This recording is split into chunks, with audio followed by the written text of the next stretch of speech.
Hi everyone, I'm Jack, a radiology trainee in London. The MSRA is such an important exam if you want to get into radiology, anaesthetics, GP or any of these other specialties. Also, if you want to get a training scheme in the location of your choice, then you need to succeed in the MSRA. In today's video, I'll be giving you my top tips to prepare for the MSRA. First, I'll talk about what the MSRA involves, and then I'll outline my revision strategy, including the best question banks, other resources I used for reference, and how long to leave for revision. At the end, I've also put a couple of tips that will help you to maximise your score even further. The timestamps are up above, so just skip to the places you want to watch. This video isn't sponsored, so it's purely my opinion.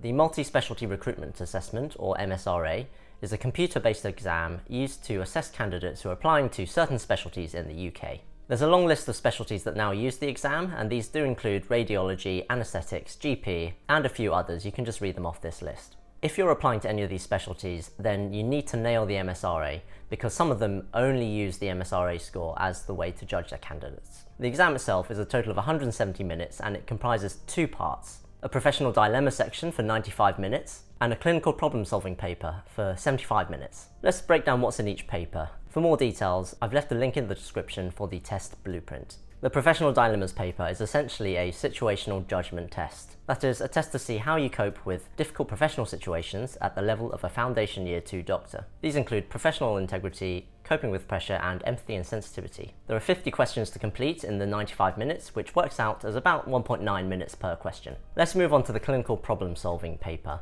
This tests how you apply your medical knowledge to the treatment and diagnosis of patients. It's quite similar to medical school finals in that it tests a lot of different specialties. The specialties they test are listed in the recruitment documents. This paper has 97 questions to complete in 75 minutes, which gives you about 46 seconds per question. There's no negative marking for this test, so answer every question. If you want some example questions, then I've included a link to the GP recruitment website, which has some of these that you can look at. I would also recommend reading the MSRA information documents, which I've also linked below. Let's move on to my revision strategy.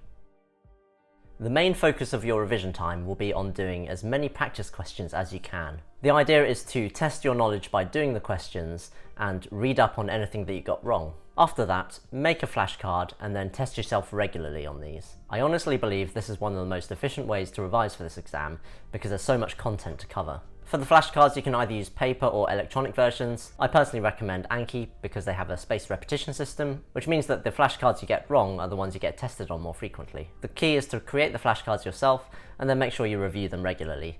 I personally do them when I'm on the train to work. To get your practice questions, you pretty much need to use question banks. These can either be online or as a physical copy, such as in books, but my personal recommendation is to use online question banks. In particular, the two question banks I recommend are Past Medicine and MCQ Bank. Once again, I'm not sponsored for this video, but a few colleagues of mine who scored fairly well in the MSRA also recommended these question banks. Past Medicine is good because it has a decent breadth of topics, and I also like the explanations that they gave. The explanations also usually reference nice guidelines, which is good, but just be wary that guidelines can change. The website is also nice because it tracks your scores and then you can see your progress. When I got my highest MSRA score out of 3 attempts, it was when I'd been using Past Medicine exclusively. Saying that, however, I wish I'd used MCQ Bank as well. The reason for this is that the practice questions quite accurately reflect topics that can come up in the exam. And looking back, I'm certain I would have got a higher mark if I'd used MCQ Bank.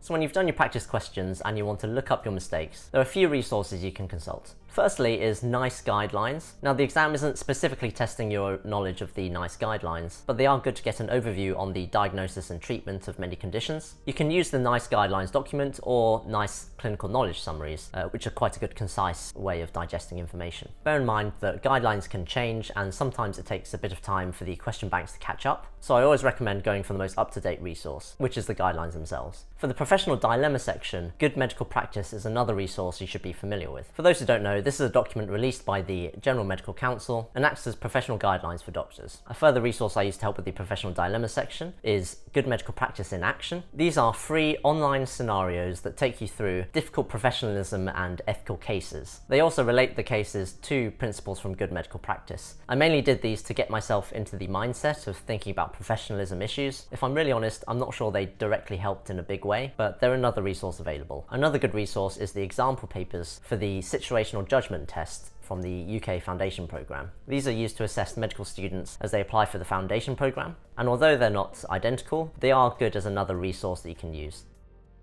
A few people have asked me how long to leave to revise for the MSRA, and it does depend a bit on your personal situation, so I'll give you a couple of options. Firstly is for the full-time doctor, and secondly is for the more flexible locum doctor. When I was revising for the MSRA, I was working full-time initially as a core surgical trainee and then as an intensive care clinical fellow. I knew I'd have a lot of on-calls, and also knowing myself, I knew that I wouldn't want to do any revision after a long shift. For those reasons, I started revising 6 months before the exam. I'll admit I wasn't revising every single day, but I accounted for this by leaving a much longer time to revise. The only challenging part of the strategy was motivating myself because the deadline was so far away. I got the second strategy from a colleague that I work with. Essentially, he was working as a locum during his F3 year, and he'd saved up enough money so that in the 2 months before the exam, he could just focus 100% on revision. As a result, this guy smashed the exam and he managed to get a radiology training position in a location that he wanted. If you have this option, then I would recommend it as well. Both of the strategies that I've mentioned are completely valid, and you should just choose whichever is best for your situation.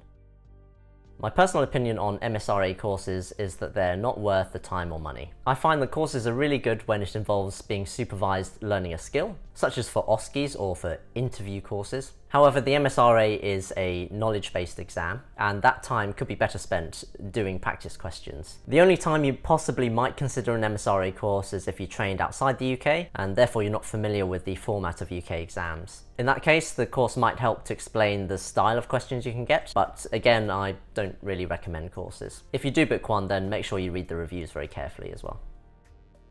My last and probably one of the best tips is to try and sit the MSRA exam as much as you can. If you think about it, the only way to practice real MSRA questions is to sit the real MSRA. When I was doing my applications, I was applying for a few specialties at different times as well. One of these was GP, because I needed something to do when my intensive care job ended. And by applying for it, I had the chance to sit the MSRA. Unfortunately, I didn't get a good enough score to get a location that I wanted, but when I applied later for radiology, I did find that having sat the exam was really useful, partly to familiarise yourself with the structure of the exam and get used to using the software, but also to get an idea of the topics that come up, and sometimes they can come up again.